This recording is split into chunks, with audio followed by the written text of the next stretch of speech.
বহুত মৰম যাচিছোঁ আচলতে কি অনুষ্ঠান বুলি ক'ম আজি সাংস্কৃতিক সন্ধিয়া বুলিয়ে ক'ব লাগিব যিহেতু এতিয়া আৰু বিহু বুলি ক'ব নোৱাৰি বিহু শেষেই হ'ল আৰু তাতকৈ ডাঙৰ কথা আমাৰ অনুষ্ঠানটো 15 তাৰিখে হোৱাৰ কথা আছিলে কিছুমান অসুবিধাৰ কাৰণে যিহেতু তেতিয়া অনুষ্ঠানটো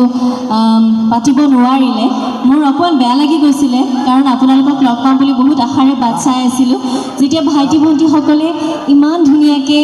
ইনষ্টাগ্ৰামত মেনশ্যন কৰে যে বা আহিব লগ পাম সঁচাকৈ বহুত এক্সাইটেড হৈ আছিলোঁ কিন্তু ফাইনেলি ভগৱানে মিলালে আজি সকলোকে লগ পালোঁ আৰু ইমান বৰষুণ দি আছে